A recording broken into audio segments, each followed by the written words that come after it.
When we approached Xiaofei about 2 years ago, she had never had a solo show in Switzerland, so this is her first one, but it is also actually her most expansive exhibition in Europe to date. And we really wanted to show the depths and breadths of her work. So this covers about 3 decades of Xiaofei's work. And this building we're in, the Kunstmuseum Basel Gegenwart, is a really special architecture. So there's an industrial part that is historic, and there's an addition that was opened in 1980. And Xiaofei really wanted to think about it as a city. So the entire museum is designed as a cityscape with public places, a park, but also factories, offices, playgrounds, and we're here in the shelter room, which also functions as the artist's archive.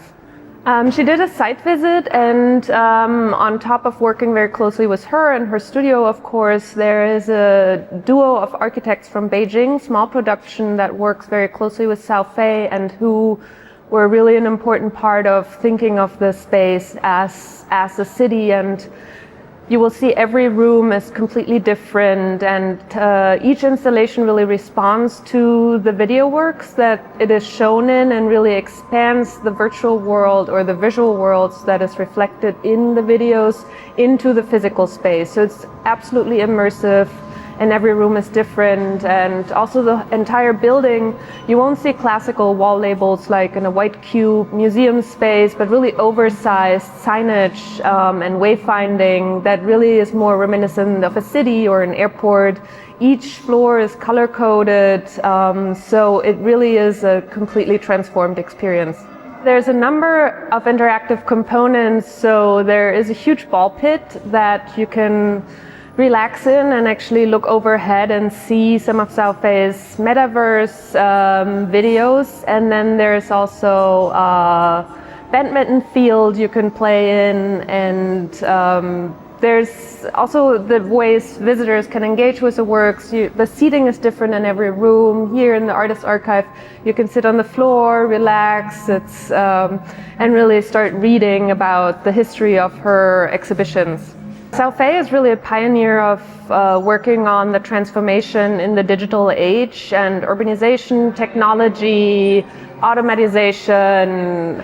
These are all important parts of her work. However, what I think is most fascinating is it's always the human being that is at center. So while a lot of it is documentary or appears like a documentary, there's also fictional elements, very poetic.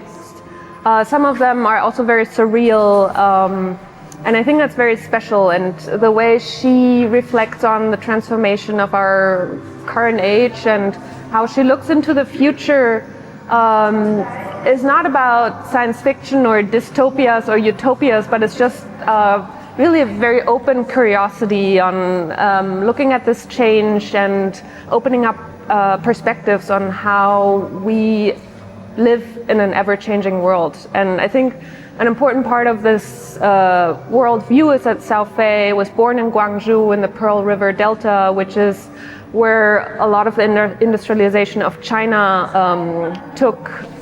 started from. And she really witnessed it growing up, this rapid transformation and urbanization, and a lot of her work reflects on this experience. I think if you look at the hip-hop series, that's over 20 years that she's been working on this series, gradually adding new cities. So it's always people in the streets dancing hip-hop. And there's one in Guangzhou, in Sydney, in Hong Kong, in New York. And it's interesting to see how they also technically advance, of course, as our means of recording have advanced over these 20 years. But more recently, especially up here, this work, Isle of Instability, that she did in 2020 is a very personal work because it features her own daughter during the lockdown, during the corona pandemic. So there's really a huge breadth of her work. So we also have digital avatars in Second Life, in the metaverse.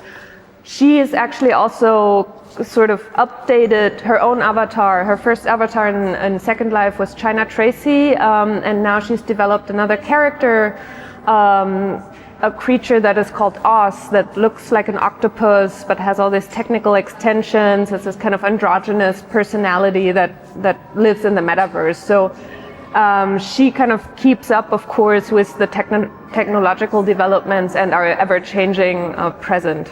I think there is definitely a radical openness to change, and really also curiosity about what opportunities can lie in change. But it's this principle of yin and yang. There's two sides to it, and the screen autobiography is a really interesting example because that was a work that was commissioned for an exhibition that dealt specifically with folding screens, so with paravents that artists have done since many hundred years, actually. And Xiao Fei was invited as one of the contemporary artists interpreting that subject, and she actually developed basically a selfie room with tons of ring lights, projections, blue screen, green screen, so all the digital technologies that deal with screen in a very literal sense, but also projections in a twofold way. And I think there's really this playful element, but it's also very poignant.